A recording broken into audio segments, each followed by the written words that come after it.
Entonces, todo ese trabajo del esfuerzo, te va generando una competencia, una competitividad hacia ti, Sí. que dices, pues, yo si viajaba tanto y corría así, lo puedo resolver. Entonces ahí teníamos una amiga que tenía un periódico que se llamaba La Gaceta de la Sierra, Ahí en allá Tarahumara. en la Tarahumara, en Huachochi, y ahí empecé a ayudarle. Y entonces hablé a La Voz de la Frontera, me hicieron cita para el día siguiente, llegué al día siguiente, Sí. y ya me dijeron, oiga, puede ir a cubrir, traemos un problema de aviadores en educación. Y entonces hablaban de aviadores. Entonces fui a entrevistar al delegado de Lamberto López, se llama, el delegado. Y entonces algo que me dio una clave preciosa fue que mi jefe de información, De que La era Voz de la abogado Frontera. de La Voz, me dijo, el licenciado Ferrer, Víctor Ferrer, me dijo, lo que le contesten es nota. Si le dice que sí, es nota. Y si le dice que no, también. Sí. Pero sí, es un debatir entre qué es lo que vas a plantear, Sí. cómo lo vas a plantear Sí. y cómo haces que la gente cause el efecto que tú quieres.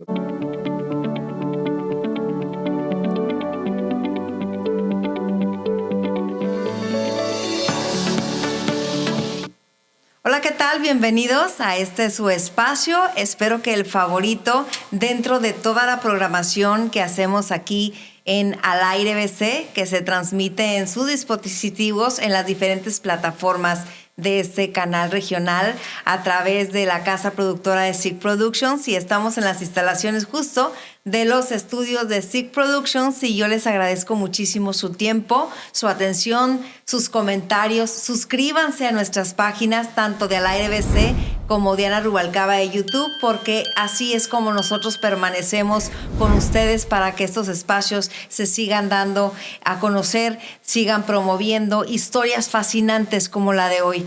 El podcast de nombre La historia detrás del personaje se complace en tener ahora a un gran personaje, y no solamente famoso y reconocido en esta ciudad de Tijuana.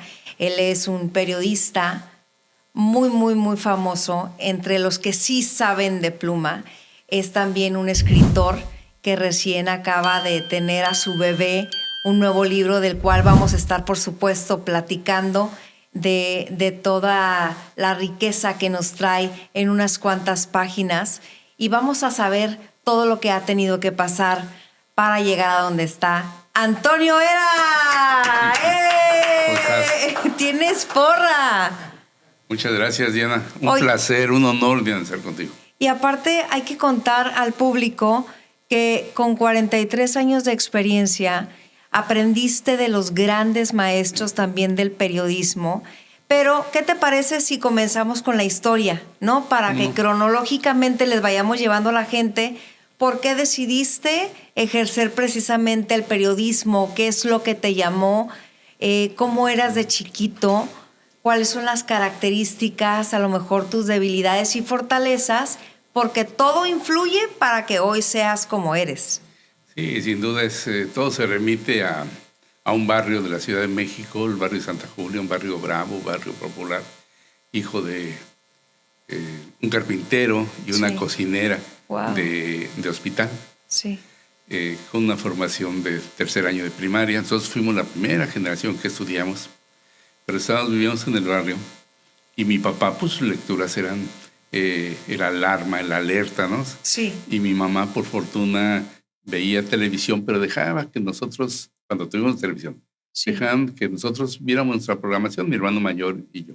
Sí. Entonces, mi primer regalo como tal fue cuando se lo tomé a mi hermano prestado. Yo estaba ya en la secundaria, y fue un libro, una antología del poeta Miguel Hernández, el Fondo de Cultura Económica.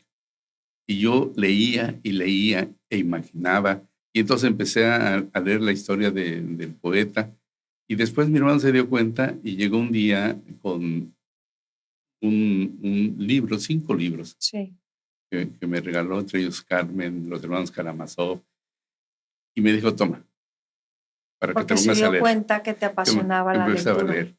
¿Sí? Y ahí empecé. Entonces empezamos con las aventuras de Tom Sawyer, empezamos a leer ese tipo de cosas. Y mi papá, para tratar de solventar la situación de su realidad, la realidad de mis papás, íbamos al mercado, íbamos a la plaza y de regreso al puesto de periódicos, pues me compraban todos los cuentos, todos los fanzines que se le ocurrían. Entonces ahí empecé a leer. En la secundaria me fue muy bien, la parte escritural siempre me ha gustado, la gramática. Fui segundo lugar nacional de un concurso de gramática en la secundaria. Entonces eso me fue llevando hasta que entré a la prepa. Y ahí en la prepa, con un grupo de amigos, fundamos nuestro primer periódico. De la prepa. En la prepa, se llamaba El Hormiguero. Era precioso. Era precioso. Era precioso. Era precioso porque era ¿Qué un tenía de formato. precioso? Ahorita te voy y me van a dar la razón. Es un formato como tabloide. Ok. Impreso y todo. Impreso, ¿no? Pues Un periódico ¿cómo impreso. crees? Sí. Y además se llamaba El Hormiguero. Entonces, porque estaba en Azcapotzalco, con la Ciudad de México, pero un día nos imprimieron en algún negocio ahí y el primer número, Sí. X. Y después un compañero dijo, yo tengo un tío que puede imprimir el periódico. Órale. Y ya pues dijimos, híjole, pues hay que buscar. ¿Dónde está? En la colonia Morelos. Pues órale, ¿dónde? En la calle Penitenciaría 27. Ignorantes. Dijimos, pues vamos a la Morelos, vamos a Penitenciaría 27, vemos una casa, un portón enorme. Y llegamos y está nuestro amigo, entra, preguntan por Arsacio. Sí. Tu tío no estaba, y me dice, no está mi tío, pero espérenme porque está en la pulquería. ¿Pulquería? Y dijimos, nuestro editor. Pues, dijimos, bueno, pues esperen, pues así desencantados. Sí. Dijimos, bueno, ya. Llegó Arsacio y nos pasa, era un señor regordete, como unos 65, así como que había sido luchador, y en efecto había sido luchador. Okay. Y nos pasa un pasillo en la casa, en la parte de atrás había un taller. Y en ese taller abre otro portón y hay una imprenta, una máquina impresora. Wow, y entonces empezamos a ver, no, pequeño, o sea, este cuadro, o sea, más o menos. Y empezamos a ver que sobre las paredes había cuadros, y había libros y había cuadros. Y ver al señor con Ernesto Guevara, con Fidel Castro, con Camilo Cienfuegos, con... O sea, ¿dónde estamos? Sí, con Silvio Rodríguez, con Pablo Milanés. Y dices, ¿quién es? Bueno, el señor es Arsacio, ya murió, Arsacio Vanegas Arroyo. Sí. Nieto de Antonio Vanegas Arroyo, editor de Posada y de Manilla. ¡Ay, wow! Entonces... Estaban con la historia. Con toda la historia del mundo. Sí. Entonces ya, cuando nos dimos cuenta, decimos más chiquitos de lo que éramos, ¿no? Y entonces dijimos, oiga, ¿pero más emocionados? Todo. ¿O más nerviosos por todo lo que implicaba estar con una personalidad? Emocionados y nerviosos ya después, cuando íbamos camino a casa. Sí. De ver la dimensión en donde estábamos. Claro.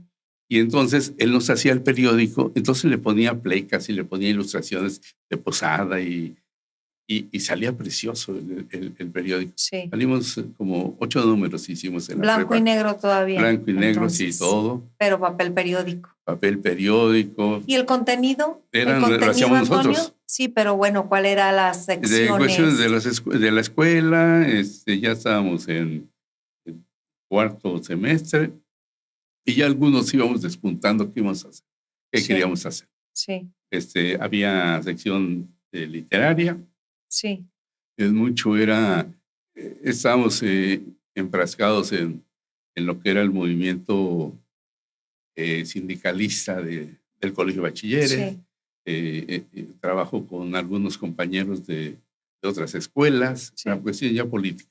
Sí. Y ahí nos fuimos armando hasta que terminamos la prepa y ya cada quien decidió su camino. Sí, pero con esas bases y eso, ese respaldo que queda a lo mejor como experiencia. Y antes de brincarnos a lo mejor a otra etapa, a mí sí me gustaría saber, hay que remontarnos, acá está la cámara, hay que remontarnos socialmente a lo que implicaba la vida de Antonio en un barrio bravo que pudiera ser desafiante, a lo mejor no sabemos si todos los días para ir a la escuela, dentro de las diferentes grupos, ¿no? Si allá cómo se llamaban en los barrios los grupos antagonistas y cómo poder ir limpiando esos ambientes para enfocarte realmente al estudio y a los libros. Es desafiante. Era una situación muy, muy singular porque yo tuve la fortuna de tener un padre que se hizo ganar su nombre en las calles, en el barrio. El Tom, le decían Ay, qué Tom. bonito, Tom. Tom, ajá. Sí. Y él no peleaba en las calles, él boxeaba. Él le gustó mucho el box, entonces marcaba la diferencia en alguna discusión o en cualquier lenguaje. 100% nadie se quería meter con él. Nadie. Mi mamá era una mujer muy guapa y demás, entonces hicieron un acuerdo. Sí. Me dijo, a ver, Antonio, yo te enseño a bailar y tú me enseñas a pelear. Okay. ¿No? Sí. Porque ya tenían que defender a los hijos, a claro. todo lo que... Y ahí eso fue la idea. Y papá igual le hizo con mi hermano mayor, conmigo, con mi hermana Isabel. Nos enseñó a boxear, a defendernos, mamá a bailar. Entonces, ahí en el barrio, para que no te agarraran de bajada, sí. era o aprendías a pelear o a bailar, ¿no? Sí. Tenía cierto nombre. Y a mí me tocó aprender las dos. Entonces, ya con eso. Ya con eso. Sí. La hiciste. Sí, nos veían mucho el temor de mi papá. Mi papá nunca se sentó a darnos los consejos que uno quisiera o que uno romantiza, pero ni tampoco con mucho ejemplo. Pero sí había como una orientación. O lo poquito que ustedes veían en casa. Con miedo, con temor. Decir, yo no los quiero que estén en el otro Siragüen, en otra calle, ¿no? Sí. Pasando la calle principal. No los quiero que anden aquí, o sea, nada de delito, nada de droga, o sea, nada. ¿No? Y antes las palabras y las miradas pesaban tanto, ¿no? Levantaba la ceja y ya sabíamos que arte a Troya, ¿no? Entonces, la palabra reprobar para nosotros no existía, o sea, no era... Nuestra misión era estudiar. Sí. Porque ellos no habían estudiado. Entonces nos dijeron, ustedes estudian, es lo que les vamos a dar. Es la forma también de salir adelante. Y fue la única forma. En el barrio, pues me conocían, me respetaban por mi papá, me conocían y también. Y entonces empiezo a estudiar en la universidad y entré a la UNAM. Sí. Antes de entrar a la UNAM, terminando la prepa, nos fuimos, un grupo de amigos, nos fuimos a la Sierra Tarahumara. ¿Para y ahí qué? estuvimos 3 meses, conocer la realidad, no sé, hacer revolución, no sé, lo que fuera. Pero nos fuimos a la Sierra Tarahumara. ¿Y tus papás le dijiste y perfecto que te vaya bien? Siempre nos hizo, mis padres nos hicieron muy independientes. Qué bueno, ¿no? Muy de se agradece. Pero hay límites, se arreglan, ¿no? Sí. Entonces siempre nos fuimos. Ya mi mamá ya después supe que lloraba porque el hijo no regresaba a los 2 meses. Claro. Entonces ahí teníamos una amiga que tenía un periódico que se llamaba La Gaceta de la Sierra. Ahí en Tarahumara. Allá en la Tarahumara, en Huachochi, y ahí empecé a ayudarle. ¡Wow! Y entonces un día... O sea, dentro de todo, unos chavos se van fuera de su casa y no aprovecharon para el desastre, para el party. Vas a aportar a la Gaceta. Sí, en la Gaceta, pero además estábamos en el núcleo del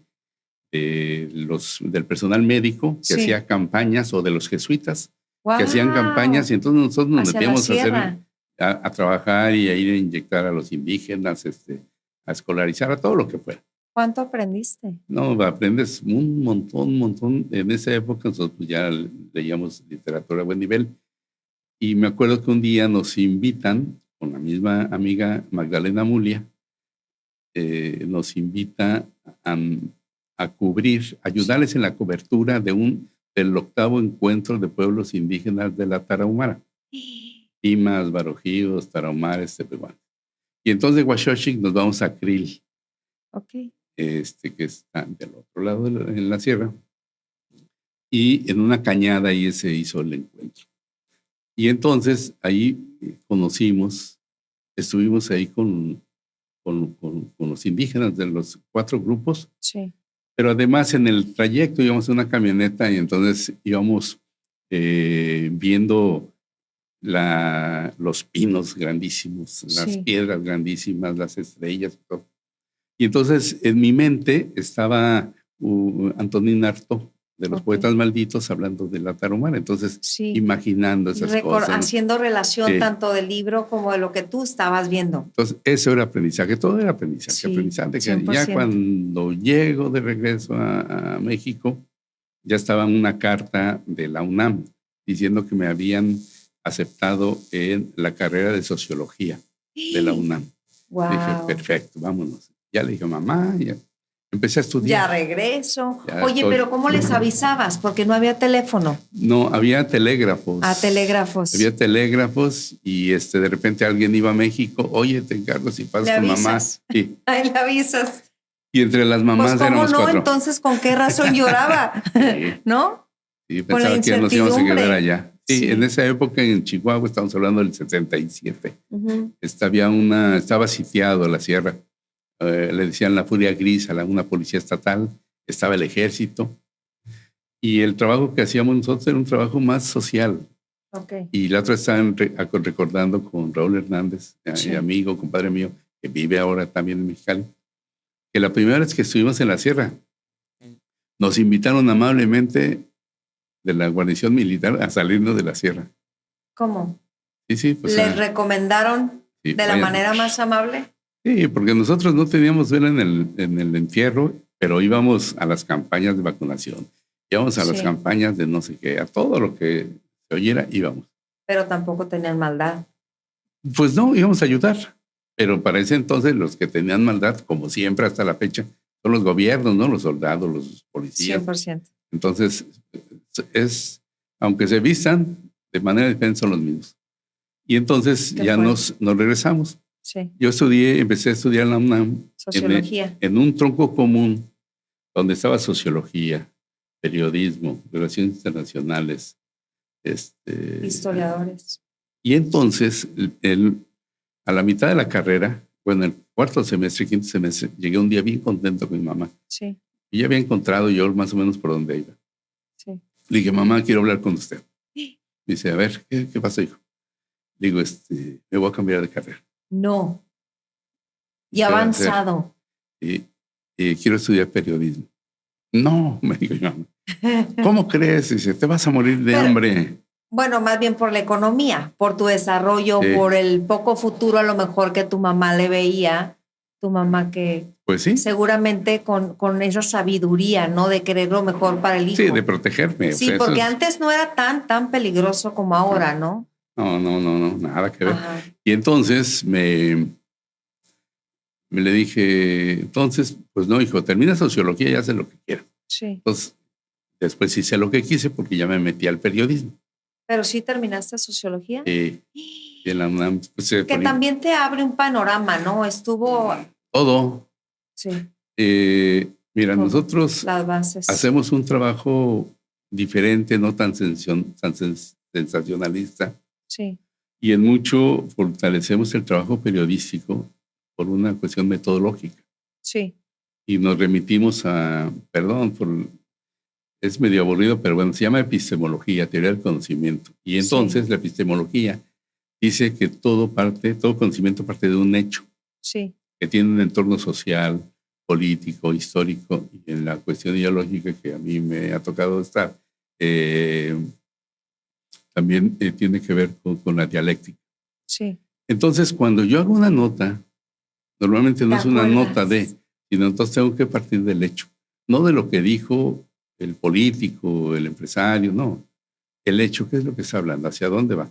Sí. Y entonces ahí hago un desglose. Me tardo más, pero para mí lo hago mejor. Sí, o sea, 100%. para mí, ¿no? Y es por eso que has tenido tu sello y la gente lo sabe al leerte, al escucharte, porque sabe perfectamente que te vas a la raíz, a la causa y a la historia. Sí, y entonces eso en los últimos, con algunos compañeros estuve trabajando, me pedían apoyo, y el último que dije, no, ya, aquí es con Jorge, ¿no? Jorge, mi sobrino. Sí. Y entonces... saludos a Mexicali, que es ahorita tu tierra. Sí, es mi tierra. Además que estamos hablando de... 34 años es mi tierra. Yo lo defino muy bien. Algún día me preguntaron, ¿en Mexicali recién llegaba? Sí. y había una animadversión a la gente de la Ciudad de México. Entonces me dice un trabajador del Instituto de Cultura, entonces una reunión, me dice, ¿eras a quién prefieres? ¿A la Ciudad de México o a Mexicali? Y hijo, ya había como cervezas de por medio y dije, dije, bueno, ¿qué te digo? Imaginemos que México Sí. es mi madre, es mi mamá, Sí. y Mexicali es mi mujer. ¿A quién Wow. prefieres? Pues no me pongas en esta disyuntiva. Entonces, a las dos las amo. Cada quien tiene sus características, sus huellas también que van dejando y su propio rumbo, ¿no? Su propia historia. Oye, luego, ¿a qué edad te casas? ¿Dentro de la universidad o ya hasta que saliste? No, mi hijo Marco Antonio, que es el primogénito, él nació en el 81 Sí. y yo salí en el 82. Ah, ok, todavía estabas estudiando. Y es que cabe mencionar que dentro de la carrera de periodismo, entonces, agarra rumbo a Mexicali y es cuando, pues aquí te vuelves, pues, una sensación, cuando empiezas así dejar huella, así dejar tu nombre, ¿no? Sí, ¿Fue difícil? Sí, muy difícil. En Mexicali muy difícil al inicio. Pero yo venía de estar en el último año de la carrera, Virgilio Caballero, que fue mi primer jefe como periodista, le dieron la dirección de noticias de Canal 13 hasta el sur de la ciudad. Y yo estudiaba en Acatlán, que es hasta el norte de la ciudad, ya en el Estado de México. Entonces teníamos la ventaja de que ahí en el Canal 13 había o hay un comedor. Sí. Y ahí comías muy barato. Entonces yo me tenía que cruzar e irme en camión, pecero, lo que hubiera. Sí. Y me echaba como 3 sueños y 2 horas, 3 de camino. Sí. Entonces todo ese trabajo del esfuerzo te va generando una competencia, una competitividad hacia ti. Sí. Que dices, pues, yo si viajaba tanto y corría así, lo puedo resolver. ¿No hubo momento en que quisiste desistir por todo lo que implicaba? Sí, sí. Y fue cuando me tocó trabajar como asistente de Virgilio. Tenían un programa, uno de televisión, uno de radio, en XCB, la B grande de México. Sí. Y Onda Política se llamaba. Y entonces ahí es que había... de todo te acuerdas, también tu memoria es admirable. Y ya me falla, no te crees. Pero bueno, ahí te va. Pues llega una edad en la que ya todo empieza a fallar. Nos juntaron los años, de repente nos dimos cuenta y el pelo ya empezó a hacerse más delgadito y a tener como queso gruyere. Pero había 2 figuras que para mí han sido señeras en el periodismo. Bueno, 3 en el caso de Virgilio, que murió hace 5 años, siendo diputado de Morena. Uh-huh. No sé por qué, pero bueno, habrá. Pero había dos comentaristas. Sí. Eran Manuel Buendía, sí, y el maestro Miguel Ángel Granados Chao. Wow. Entonces, al ver esas figuras, al ver esos comentarios tan documentados, tan fortalecidos, decías, pues, ¿qué hago, no? Sí. ¿Qué voy a hacer en eso? O sea, necesito una formación. Sí, qué difícil. Y entonces dije, sí, pero bueno, tengo 23 años y la voy a hacer. Pero también llegó un momento, Antonio, en que hay que decirle a los jóvenes que antes también se podía practicar el periodismo solamente por experiencia. Lo practicabas. Bueno, practicabas periodismo porque ibas a redacciones o escribías. Ahora hay muchos compañeros que en su vida han escrito una línea, que no han estado en redacciones, no han estado en espacios así. Tú empezaste conduciendo. Oye, no, espera, ¿no te rompían las notas? A mí me rompían las notas, o sea, no tienes idea. Yo, obviamente, aparte, un poquito Virgo, un poquito perfeccionista, un poquito a la antigua, un poquito cuadrada, yo trataba de enseñarla o mostrarla hasta que después de varios intentos para mí y que me rompieran las notas y yo, ¿cómo crees? Fíjate que nunca fui víctima, sí presencié cosas así, nunca fui víctima de eso, porque me hubiera muerto, o sea, no sé qué hubiera hecho. Pero sí, yo veía trabajo de compañeros que terminaban en el sexto, ¿no? Decías, no, o sea, no. ¿Por qué? Porque era el verbo preciso, era la construcción de la frase, era la oración que empezaba, el gancho en la entrada. O sea, son muchas cosas que ahora lo ves. Sí. Más bien ahora no lo ves, en términos generales, ¿no? Empiezan diciendo, el día de hoy, sí, espérate, o sea, Sí. y hay una lógica y hay toda una teoría y hay todo un conocimiento para redactar una nota y más un reportaje y otro es la crónica, nadie maneja género. Y otro de investigación. Y otra es la investigación. Y entonces es algo que a nosotros, tú eres muy joven, Diana. No, Bueno, empezaste chiquita. No, la verdad es que me mantengo por el Botox. pero engaño al enemigo, pero realmente pues tengo 45, cosa que sí me tocaron también una mezcla a lo mejor de generaciones. No, pero te pero tocó trabajar en redacción. De estar taloneando, de estar redactando, de también traer tan buenas bases de escuelas del periodismo, de por lo menos contestar las 5 preguntas básicas, ¿no? Claro. O sea que ahora ya ni siquiera se las pasan por el arco del triunfo. Ahora preguntan si hay preguntas, ¿no? Sí, ahora ya nada más hay preguntas, o si no, hay réplica de la nota que dijeron o que publicaron en una red social que ni siquiera comprobamos, ¿no? Sí, no contrastan información, no se contrasta. Ajá. Pero el problema es de que solamente buenas. son replicadores de información. Ah, bueno. Dicen que son generadores de contenidos, dicen que son influenciadores de contenidos. Y no, o sea. Y no influyen a nadie. No, yo creo que en su bolsillo, acaso. O a lo mejor la diferencia ha de estar, y ahorita vamos a ir a una sección nueva, que son afirmaciones sociales o culturales en base a lo que tú te dedicas, claro, para que tú me confirmes, me desmientas esta afirmación y desarrollemos juntos, ¿no? Para saber que en base a tu experiencia qué es lo que dices. Pero una cosa es el encabezado y otra cosa es el desarrollo. Claro. Y unos ya se han vuelto muy famosos y muy expertos en solamente redactar el encabezado y que no necesariamente tiene que ver con el desarrollo de nota. No, nada. Incluso tú ves y te jala mucho la cabeza, ¿no? Sí. Y entonces dices, órale, me meto. Y al primer párrafo dices, no. Sí. No. Yo cada vez leo menos periodismo, cada vez leo más literatura, porque estoy más tranquilo con mi corazón y yo no voy a componer a esta generación o a estas generaciones. Sí. ¿No? Ellos algún día van a madurar y van a entender, y sobre todo la sociedad va a entenderlo. Que nos está faltando también como lectores, ¿no? Claro. O sea, ¿por qué dejamos de exigir? Y la política tiene mucho que ver con esto, ¿no? Los políticos. Hombre, ahorita vamos a empezar con ese lado. Eso, ¿no? Pero sí, no llegas a Mexicali entonces. En el 90. Y en el 90. ¿Y en qué medio entraste? Si venías por recomendación, porque andabas apenas cambiándote de casa, no conocías a nadie, si conocías a qué está pasando con Antonio Eras ahí. A nadie conocía. Tenía 10 años. Fíjate que llegué, por fortuna, hablé con mis jefes en México. Asesoraba a un lado, era investigador el otro y demás. Entonces me liquidaron y traía dinerito para estar unos meses en lo que encontraba y sabía que iba a hacer. Sí. Y ¿Nunca te preocupó no darles el estilo de vida que tú quisieras o que tú pensabas que merecía tu familia en ese momento?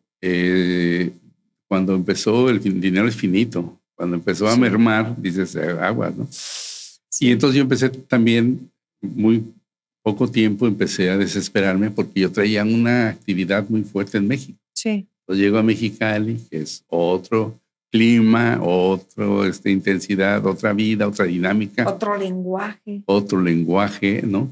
Entonces, y cuando yo llego a Mexicali, pregunto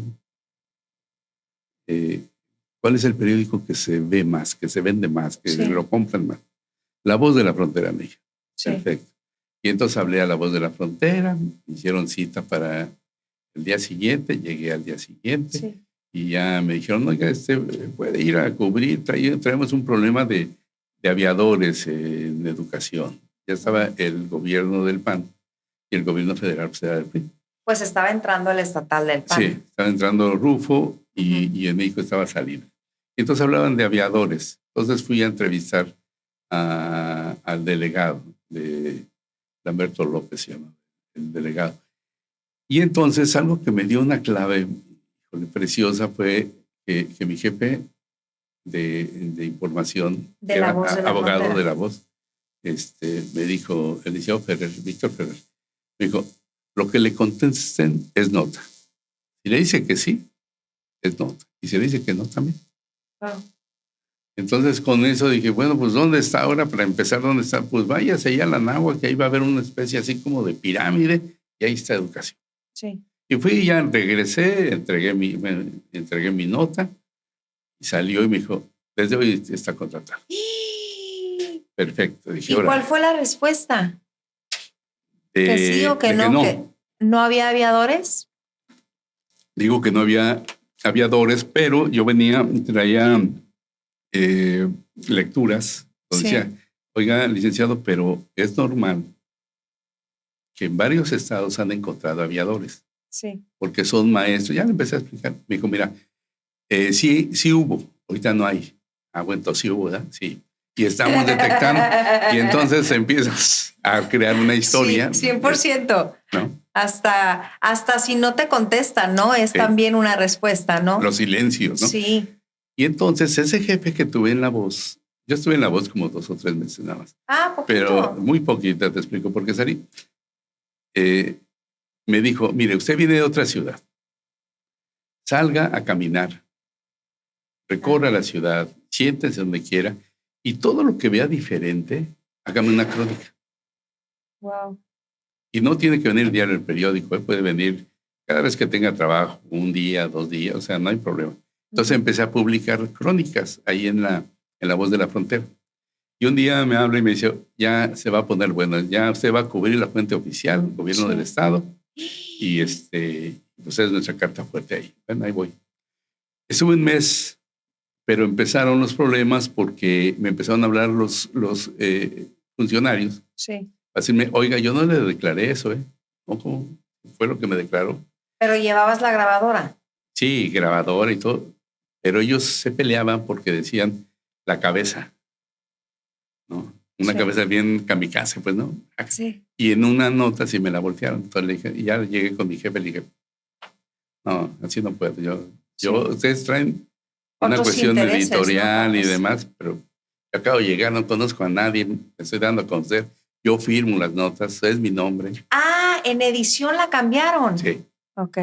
Pues así tampoco se vale, ¿no? Entonces, no. O sea, o cuéntenme cómo está la jugada para tratar de yo sí escribir lo más apegado a los intereses de la empresa y yo saber si me quedo. En eso ahí soy muy respetuoso. Si yo me voy con una empresa y me contrata y tiene una agenda, una ideología, una línea editorial, órale, yo sé si me quedo o no. Es que lo está diciendo muy diplomático, pero pues yo lo voy a traducir de manera, ¿no? O sea, si alguna empresa tiene algún interés económico, algún interés político, algo así, pues al final de cuentas tú como empleado tienes que respetar también. Sí, si me quedo ahí, sí. Sí, es porque, si te quedas ahí, ¿no? Es porque sabes perfectamente la línea y la editorial. O ha habido empresas que me han contratado con el respeto, la idea de palomear todo lo que yo presento. Siempre cuando esté fundamentado, ¿no? Con libertad. Sí. Radios, televisoras, que me han dicho, sí, tienes libertad, pero nos vas a meter un problema, ¿no? Contrario.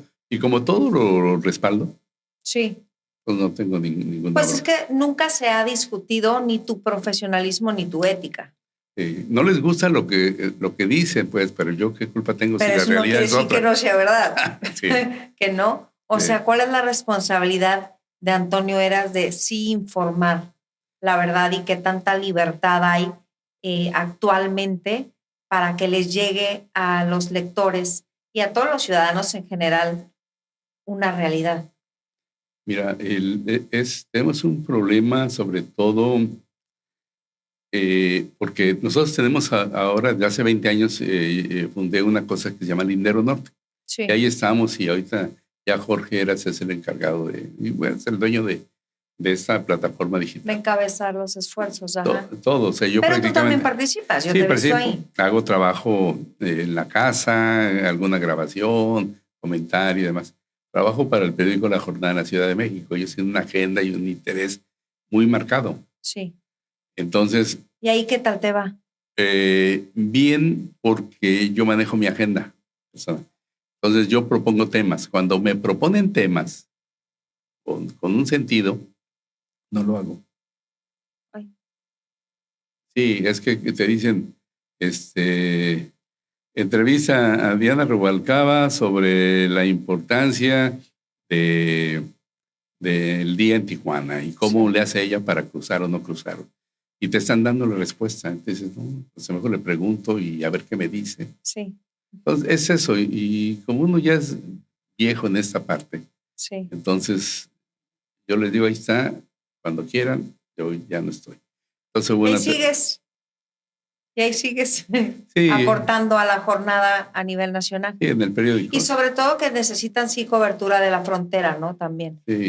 Sí, y aunque allá en la Ciudad de México piensan o se tiene la idea de que las redacciones, de que el periodismo que hacemos en los estados es como de segunda. Okay, ¿Por falta de investigación? No, porque allá está el epicentro, o sea, por la soberbia de allá. O sea, sí, por la soberbia de allá. Y muchas veces cuando vienen enviados de periódicos y demás, sí. Allá agarran a los corresponsales o a los reporteros como sus asistentes. Sí. Y pues yo la verdad, no. O sea, ya soy muy viejo para eso. Y nunca lo he hecho. Sí. Pero sí, es un debatir entre qué es lo que vas a plantear, sí. cómo lo vas a plantear, sí. y cómo haces que la gente cause el efecto que tú quieres. O sea, yo nunca uso adjetivos. Yo no digo, Juan es corrupto, ¿no? Yo le explico en un párrafo por qué es corrupto Juan. De tal manera que el lector diga.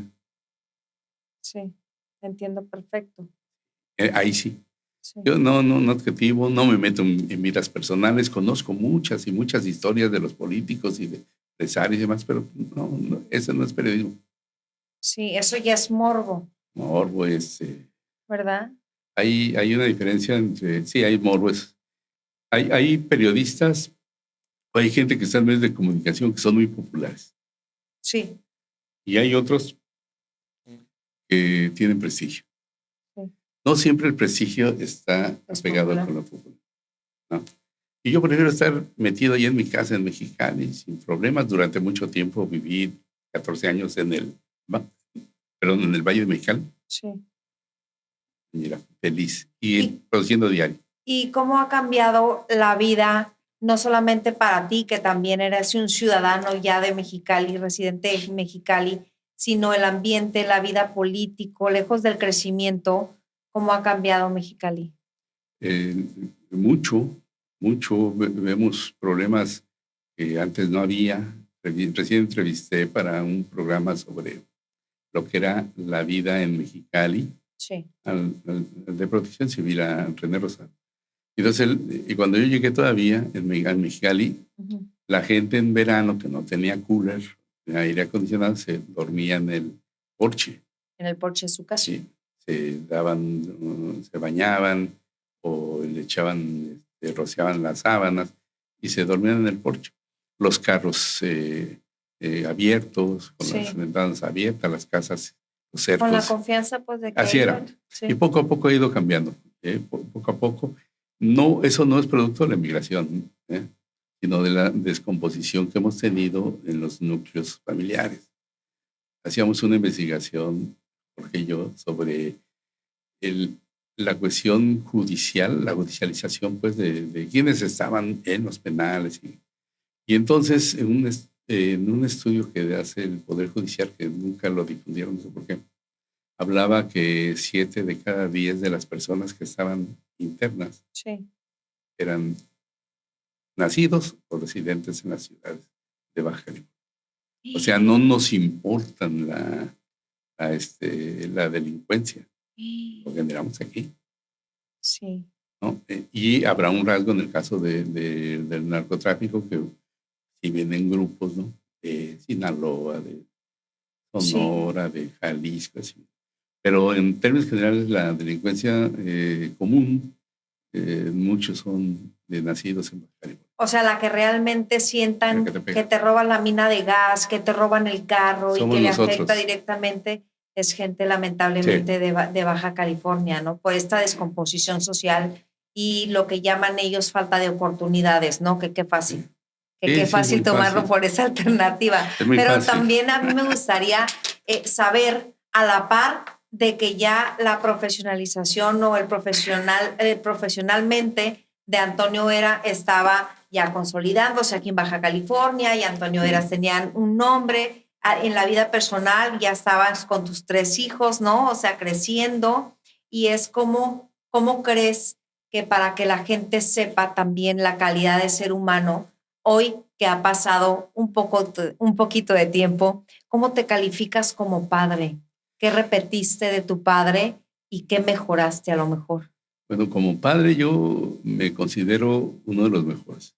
¿Sí? Siempre he procurado estar atender a mis hijos en términos de la aportación, la proveeduría. Muy bien, o sea, eso creo que no ha habido problema.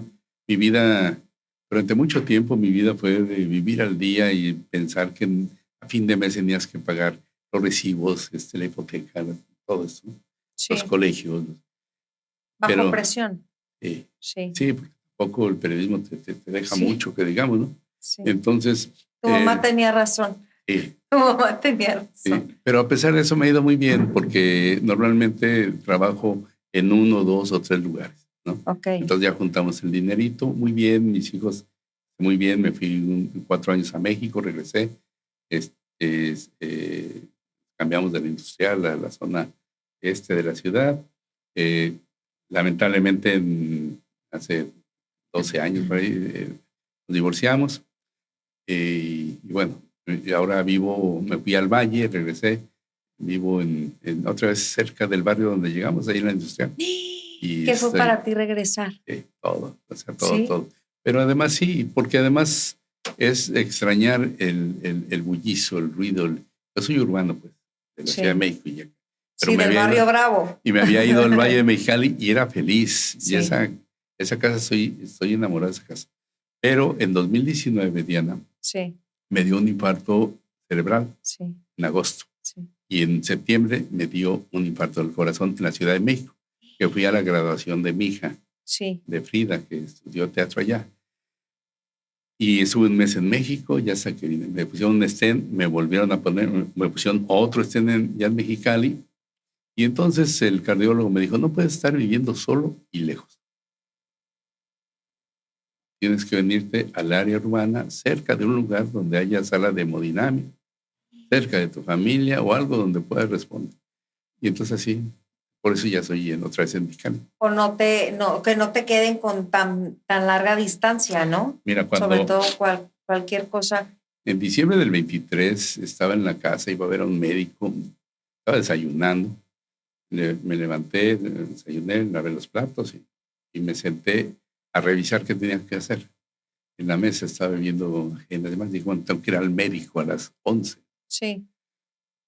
Y me levanté según yo, pero cuando abrí los ojos ya me proyecté hacia una pared y tengo una escultura y me rompió la frente, los dientes, me desplomé. O sea, te debilitaste. Así, o sea, no me fui desvaneciendo, no me desvanecí, me desplomé, me caí. O sea, salí de la silla y de la mesa y fui a dar a la sala. Y ¿Y tú solo? Yo solo, los lentes, antes quién sabe dónde se médico. quedaron. No, nada, y los lentes no sé dónde estaban, y entre el teléfono y demás vi que una de las llamadas era de mi sobrino, de Jorge. Sí. Y le hablé. Entonces eso fue a las 10:30, 11. Uy, wow. Jorge habrá llegado como a las 12:30. No. Pues porque está en el Valle. Sí, y entonces me estaban atendiendo a las 2, 3 de la tarde. Pues, ¿Y ese retraso no implicó médicamente mucho? No, por fortuna, bueno, llegué y me pusieron sueros y me superalivianaron. Y ahí entendí que de los 4 años y medio que había transcurrido el infarto, había hecho una ingesta excesiva de medicamentos que me generaron una descomposición física, afectaron mi motricidad, se consumieron mi masa muscular, ¿no? Y entonces, a partir de ahí, del 24 para acá, todo ha sido atenderme, ir a fisioterapia, ir a yoga, ir a todo. Es ya que no, yo creo que si todo. no te pasaba eso, nunca pones Sí. atención en ti. Entonces, Sí. la vida te va dando señales, ¿no? Pero y dentro de estas señales, sí quiero que no se nos pase cosas tan fuertes como un infarto, porque ¿qué pensó Antonio Eras en ese momento? Porque de repente sentimos que pues la vida sigue, ¿no? El día a día, que a lo mejor un fin va a ser muy prolongado porque te sientes bien, te sientes fuerte, porque según tu estilo de vida siempre ha predominado el estrés, entonces el mí no va a afectar absolutamente nada, es parte de mi condición humana vivir con la información siempre al pendiente, pero realmente sí estamos enfocándole mucha atención a otras cosas que no sean nuestro bienestar. ¿Qué pensaste? A nosotros mismos. A nosotros Ese mismos. fue un sábado. Un sábado estaba en Coyoacán, en casa de mi hermano y sobrino. Y en esa época participábamos en una asociación civil de prevención de abuso sexual infantil. Y me habían convocado para una sesión de fotografía, para empezar a hacer campañas pues, para la prevención. Y me vio tan mal Vivaldina que me dijo, la directora me dijo, Vivaldina Jaubert, me dijo, oye, vete a descansar. Tomaron fotos, yo tengo fotos de eso. Y vivíamos muy cerca, pues. Después de las fotografías. De las fotografías fui, llegué y me acosté y me puse en pijama. Dije, oye, la función de mi hija, ¿no? Y entonces me sentí mal, le hablé a mi hermano, él estaba en otra recámara, le dije, regálame, no sé, alguna pastilla. Entonces sí me dio, me dice una o dos, no, pues dame dos. Y me acosté y al rato me volvió a hablar esta amiga y me dijo, oye, ¿cómo te sientes? Digo, me siento mal, todo el cuerpo lo siento mal. Dice, vete a un hospital. Sí. Entonces, ¿Pero qué era mal? O sea, nunca antes lo había sentido. No era el dolor del pecho, no era el dolor del corazón o el brazo, era una sensación de rareza en todo el cuerpo. Ya no empezaba a carburar, me dice mi hermano, oye, te voy a llevar al hospital. Dice, ¿a cuál te llevo? Le digo, no. Y me dice, cámbiate. Ya hablé con mi hijo, o sea, con mi sobrino, me dice, cámbiate. Y andaba ya en pijama. Está listo, dije, bueno, al rato me baño y vámonos a la función. Y se los juro, me metí a la recámara que me tenían asignada ahí en casa de mi hermano y me cambié, pero de pijama. Me puse otra pijama. O sea, también te afectó. Ya no estaba. Sí. Entonces me llevó y su hijo le dijo, bueno, al hospital. Como que era una pijama nueva. Al hospital que está enfrente, ¿no? De Los Ángeles. Sí. Y ahí me di cuenta, cuando llegué, me le dijeron a mi hermano, viene infartado. Me pasan a la sala de hemodinamia y le dicen, oiga, ¿se va a atender aquí? ¿O a dónde lo trasladamos? ¿No? Por todo lo que implica, ¿no? Sí, claro. ¿Estás seguros? Oye, si me puse pijama, ¿tú crees que voy a poder decidir esto? Entonces, yo no oí lo que le dijo la muchacha y le dije a mi hermano, oye, dile que me estabilicen y yo me regreso a Mexicali. O sea, no te preocupes. O sea, Dios función, pues cero. ¿Cómo crees? Y me dijo mi hermano, vienes infartado. Espera. Salió con mi sobrino, me dice mi hijo que sí, que se va a quedar aquí.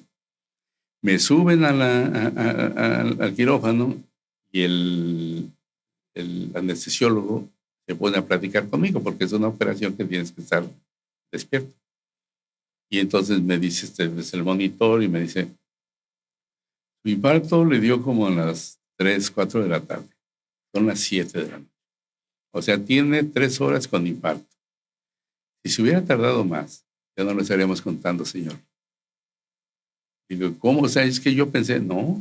O sea, tuvo la fortuna de que lo atendió inmediatamente. Al límite del momento exacto. Entonces dije, y ahí tiene que cambiar mi vida, ¿no? A fuerza. ¿Y qué cambió? El enojo, los reproches, la ira, o sea, todos esos defectos de carácter que te vas juntando, sí, ¿no? Supuestamente por el ejercicio, que andas estresado y demás. No, ya ver las cuestiones diferentes, tengo otra oportunidad de vida. Sí. Dios me ha dado 1, 2, 3 más, entonces ya. Todo lo que tienes que hacer es hacer las cosas mejor. Ya no me peleo con nadie. Sí. Trato de aprenderme, tanto en el aprendizaje como de agarrarme a mí mismo, ¿no?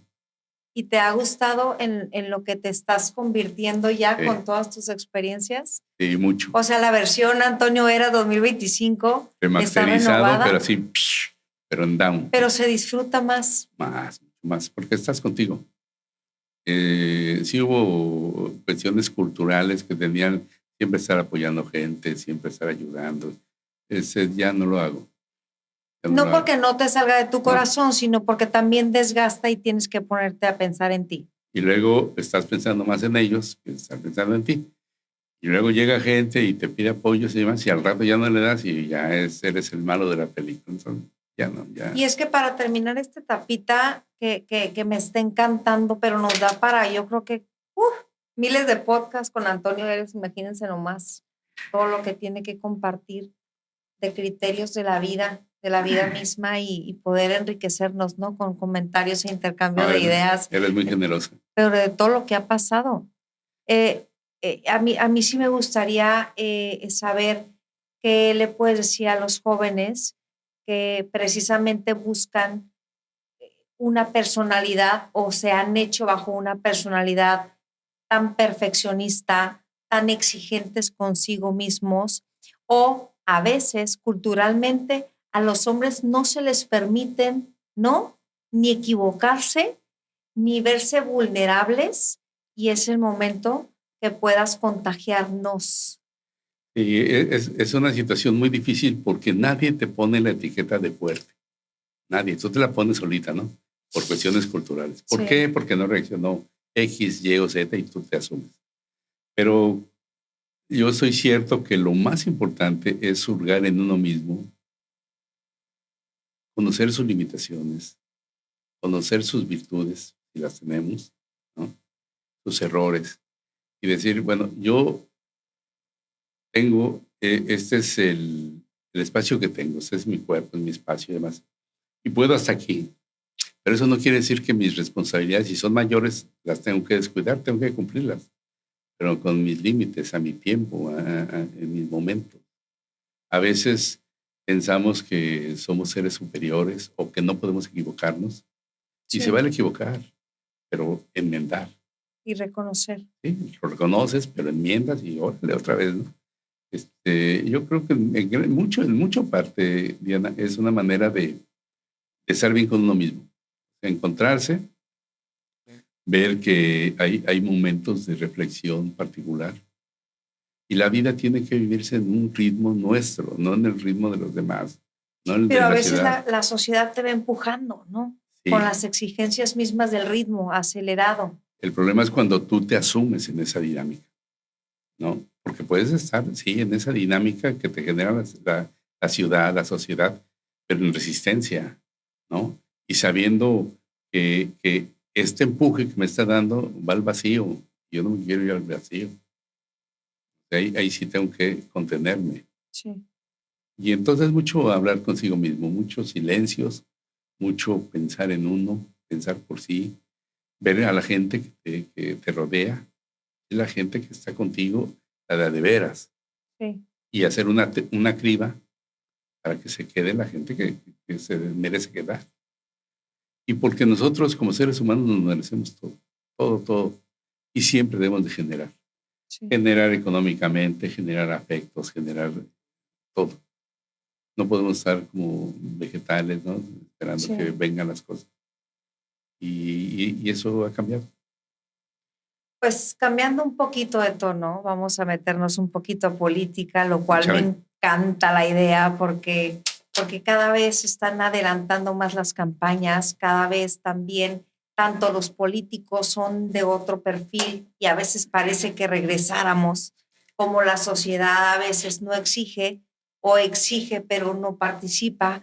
Entonces, socialmente, políticamente, ¿cómo ves a Baja California ahora a comparación de antes? Y en general, ¿no? La política, la práctica, las formas, los tiempos han cambiado de manera revolucionaria. Han cambiado, sí. Mi formación académica generó ideológicamente una definición. O sea, yo soy gente de izquierda desde que tenía 18 años, 17 años, 16 años, de izquierda. Convencido. Sí, y en México no ha habido gobierno de izquierda. Ni el de ahorita. No, nada que ver. Sí. Cuando me preguntan algo así, digo, a ver, díganme 5 políticas públicas pensadas desde la izquierda. Y no. Lo más cercano podría ser el transporte violeta, ¿no? Estas cosas. Pero de ahí en fuera todo es una reedición de cosas que ya vivimos. Un rediseño. Sí, y un marketing, ¿no? Un cambio de narrativa. De Echeverría, en la época de López Portillo. O sea, eso sí, sin duda. Y no quiere decir que esté mal, pero no es de izquierda, o sea, nada más. Entonces, cuando se asumen así de izquierda, dices, bueno, qué bueno que lo hagan. Me da mucho gusto. Pero ¿cómo está Baja California? Mira, yo cuando llegué a Baja California lo vi como una tierra promisoria, lo sigue siendo, pero la vi como con un crecimiento impactante en los 90. Monstruoso, que industrial. Sí, muy bien. Sí, no, decías, puta, o sea, sí. Nada que ver con otras ciudades, otros estados. Pero empezó a una descomposición política muy, muy fuerte. ¿Por qué? ¿Cuál fue el origen que viste tú y detectaste? Es algo que estamos viviendo ahora, que no había competencia política. Antes había nada más designación. Sí, era el PAN designaba y ahora es Morena y designa. O sea, es exactamente lo mismo. Designa y al mismo tiempo se iba debilitando por el propio ejercicio del poder. Y antes así fue el PRI. Sí. Entonces, son esquemas muy parecidos donde yo pregunto, ¿hay partidos políticos en Baja California? Bueno, la siguiente pregunta es, ¿qué pensabas de la oposición? Pero tú me la ganaste porque esta mata todo. Es como la reina del ajedrez. Mira, por ejemplo, cuando yo estaba joven y era estudiante, peleábamos mucho porque hubiera un reconocimiento a la oposición. Y se pensó mucho en esta reforma electoral que hace Reyes Heroles. Incorporan y reconocen a fuerzas políticas de oposición, al PC, al PRD, al PRT, al PRD, Estaban haciendo el PRD, ¿no? Sí, pero nace el PRD ya después, pero fue el PC. Y Valentín Campa, que fue uno de los grandes opositores, Eberto Castillo. Okay. Entonces, es como surgen las plurinominales. Sí. Con esa intención de que la gente de izquierda se metiera, incluso la de ultraderecha, que se metieran al escenario de la política nacional y entraran a cámaras y se podría diseñar un país mejor. Un poquito más plural. Sí. Y aparte para que las minorías estuvieran de cierta manera representadas, claro. ¿No? Y entonces ahora las quieren eliminar, ¿no? Cuando el origen del grupo en el poder es el plurinominal. Sí, sí. ¿No? Entonces, al PAN le pasó lo mismo aquí los 30 años que vivimos con el PAN. Pasó lo mismo porque los políticos, los candidatos eran puros compromisos, eran muchos compromisos de partido, sí. Y dejaron de trabajar el partido. Sí. Y se iban mucho a nómina. Sí. Cuando hacían movilizaciones, se iban a nómina. Y Morena no hace nómina, lo que hace son programas sociales, entonces ve mucha gente. Entonces ahorita están afiliando afuera del bienestar, en oficinas del bienestar o del IMSS o demás. Pero es otra vez todo un problema. Yo me acuerdo por ahí del 2006-2007 que hubo una afiliación cruzada y el PAN necesitaba aumentar su número de afiliados y agarró un padrón que compartió a su vez con el PRD y entonces era doble, ¿no? Uh-huh. Decían los panistas Maruchan, por ejemplo. Sí, sí. Entonces, es que no es posible. Pero bueno, no tenemos liderazgos políticos. ¿Por qué crees? Porque a lo mejor por el desgaste, la imagen que se ha visto deteriorada, ¿no? Del político, pues nadie aspira a por un interés genuino del Sí, servicio, ¿no? en gran parte es eso, Diana, Ajá. en mucho porque los partidos políticos están en la cúpula, las cúpulas de los partidos, no les interesa generar cuadros. Ven algún liderazgo y lo van tapando, ¿no? O generan liderazgos artificiales. Sí. Entonces tenemos liderazgos artificiales en la Secretaría del Bienestar Estatal, en las federales y en la municipal, ¿no? Entonces, dices, no es posible. Pero bueno, es a lo que tenemos que enfrentar los ciudadanos. Y los ciudadanos tenemos que tener los ojos muy abiertos y decir, sí, yo apuesto por X persona o X partido, me parece muy bien, pero también tiene que volverse en un vigilante de lo que hace su candidato o su partido. No podemos seguir firmando cheques en blanco a los políticos, a los gobernantes. Sí. No se puede, porque han deshecho a Baja California. Estaba revisando hoy en la mañana un estudio de INEGI sobre defunciones en el país, ¿no? De 2017 para acá. Y la verdad, por ejemplo, si te vas al dato fácil, es que en el 2021, cuando deja Jaime Bonilla la gubernatura y entra Marina, es el año más violento que ha tenido Baja California en cuanto a homicidios. Estamos hablando de 3.600, 3.000, 10 años de Bonilla. Pero en el periodo, el último año de Osuna Millán lo deja con 500 homicidios. Sí. Después de aquella crisis del 2008, 2007. Sí, sí. Bueno. Y entonces, en el periodo de Kiko Vega, se triplican los homicidios en Baja California. Y entonces dices, híjole, es un problema que tiene que ver, sí, la cuestión investigadora y tal, pero también la preventiva.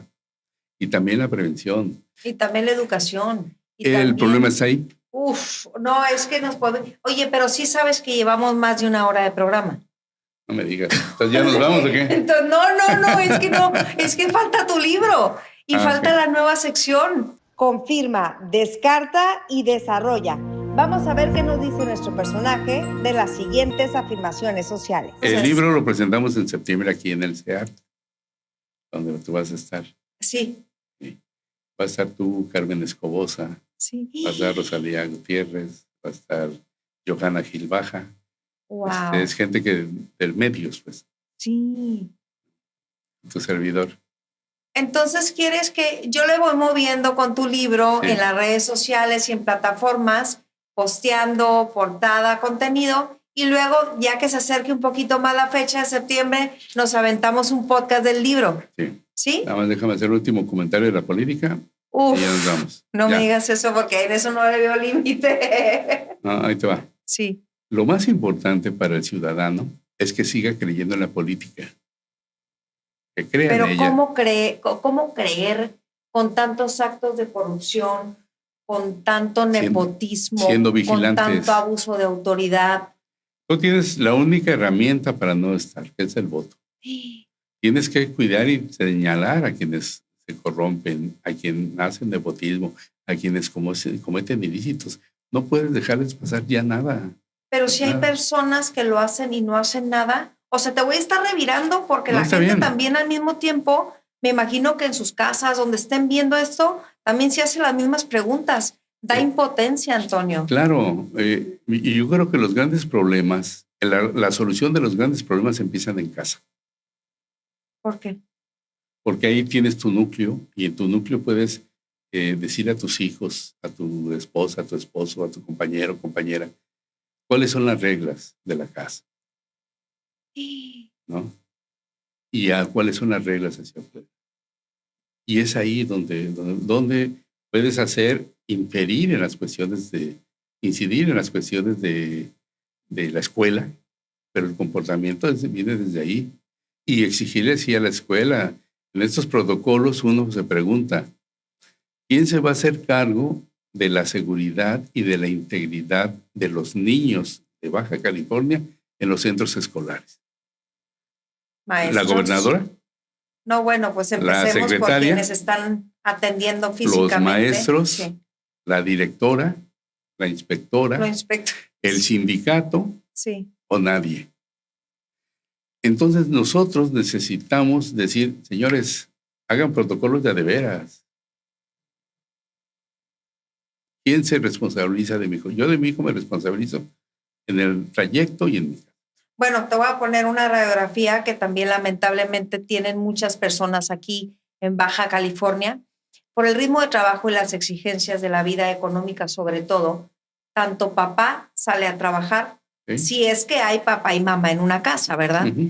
Como mamá sale a trabajar. Más de 8 horas. A veces los niños, cuando bien les va, los dejan en la escuela y ya los niños se regresan como sea y muchos viven solos. Entonces, ¿cómo orientar a los niños así tener estructura, así tener regla cuando no hay presencia? Que también ha de ser muy difícil y muy impotente para los padres que tienen que hacer eso, si no, no comen. Es cómo restablecemos el tejido social. ¿Cómo resolvemos cuestiones reales de supervivencia que no te los dan los apoyos sociales? Pero sí necesitas generar políticas públicas de seguridad, de convivencia, ¿no? Y si no, tu gobierno no sirve, pero tu casa sí la tienes que hacer funcionar, ¿no? Así, por muy cansada que llegues de trabajar, te digas con tus hijas, ¿no? Bueno, yo sí, como quiera. Por eso, pero la comunicación la ejerzo en todos lados. Pero ahí está, o sea, ese es uno de los puntos a los que yo me refiero. Sí. Por muy tronados que andemos, porque el día en la maquila estuvo fuerte. Yo a mis hijos les digo, yo no quiero caros chocolates, no quiero que se pasen altos. No. Esas son las reglas. En la mesa no se dicen groserías. O sea, todo esto es algo que le tenemos que estar enseñando a los hijos. Sí. Y los hijos a los nietos. Y no es una cuestión mágica. Pero tenemos que intentarlo, Diana. Tenemos que buscarlo porque ya vimos que el gobierno no resuelve ese tipo de problemas. Y entonces todo se lo echa la culpa a todo lo que quieras, a todo lo que quieras. Entonces dices, no puedes estar justificando de que ahora somos más felices. Y hay un dato que ya para terminar esta parte es, por ejemplo, en la incidencia delictiva de Baja California, sí. De cada 10 homicidios, 7.2 se cometen en Tijuana. 1 en Mexicali. Pero la percepción ciudadana de estudios del INEGI señalan que es más alta la percepción de inseguridad en Mexicali, con un 78%, Ay, qué chistoso. a la de Tijuana, que es con un 68%, y Culiacán está a la mitad. Entonces, entre la percepción que tienes y la realidad, hay un velo. Sí, hay cifras distintas. Entonces, no es posible, ¿no? Pero sí es posible porque así es lo que nos están planteando. Y entonces tú dices, bueno, en Mexicali de 900 y tantos muertos han cometido 92 crímenes, o sea, el 10%. Sí. Pero hay un asesinato y se voltea la ciudad, ¿no? Sí. Y en Tijuana ya normalizaron. Ay, no, eso no queremos.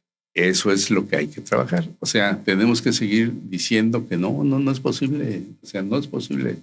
No es posible encontrar carros con cuerpos ni en Mexicali, ni aquí, ni en ningún lado.